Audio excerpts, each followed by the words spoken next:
국민을 이기는 정권은 없습니다. 이번 22대 국회에서 국회의원 선거에서 보여준 민심은 준엄하고 단호했습니다. 선거 과정에서 만난 대부분의 시민들은 정말 해도 너무한다고 윤석열 정부 2년을 평가했습니다. 비교적 의사표현을 소극적으로 하는 대전 시민들도 이번에는 단단히 화가 나셔서 아주 적극적으로 윤석열 정부의 실정에 대해 비판했습니다. 22대 총선의 승자는 위대한 대한민국 국민입니다. 군주 민수를 다시 한번 가슴속에 깊이 새기며 국민 무서운 줄 아는 정치인이 되겠습니다. 총선에서 나타난 국민의 뜻을 겸허히 받들어 국정을 쇄신하고 경제와 민생의 안정을 위해 최선을 다하겠다. 총선이 끝난 다음 날 윤석열 대통령이 낸 입장문입니다. 56자 입장문. 그것도 사의를 표명한 이관섭 비서실장이 대독한 입장문.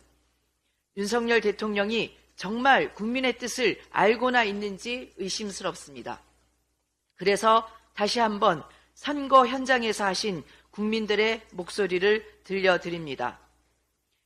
내가 어떻게 지켜내 민주주의 국가 대한민국인데 입틀막으로 민주주의를 후퇴시키고 급기야 한국이 민주화에서 독재화로 퇴행하고 있다는 평가를 받다니 정말 국제적 망신이고 자존심 상해 못 살겠다.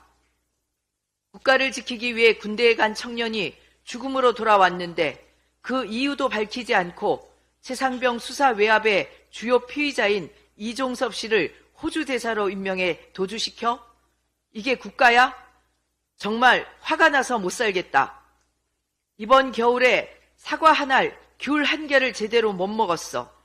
그런데 대통령이 마트에 가서 대파 한 단에 875원이면 합리적이라고 말하는데 저분이 정말 시민들의 어려운 살림살이를 알고나 있는지 분통이 터져 못 살겠다. 이렇게 분노한 국민들에게 윤석열 대통령이 다른 사람을 시켜서 낸 56자 입장문.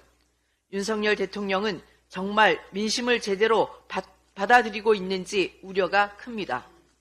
윤석열 대통령이 성난 민심을 제대로 알고 정말 국정기조를 바꾸려고 한다면 제일 먼저 야당 대표와 영수회담부터 하십시오. 영수회담을 통해 여야가 협치해 어려운 경제와 민생 문제부터 풀어야 합니다. 그리고 최상병 특검법과 이태원 특검법, 전세 사기 피해 특별법을 수용하십시오. 그러면 국민들이 윤석열 대통령이 국정기조를 바꿀 것이라 생각할 것입니다. 산적한 과제가 너무 많고 우리 국민들은 더 이상 오래 기다려주지 않을 테니 서둘러야 합니다. 내일로 세월호 참사 10주년이 됩니다. 완벽히 규명되지 못한 세월호 참사가 이태원 참사, 오송 참사로 이어졌습니다. 우리 사회에 다시 이런 비극이 생기지 않도록 잊지 않고 참사의 진실을 규명하기 위해 행동하겠습니다. 세월호 참사 희생자들의 명복을 빕니다.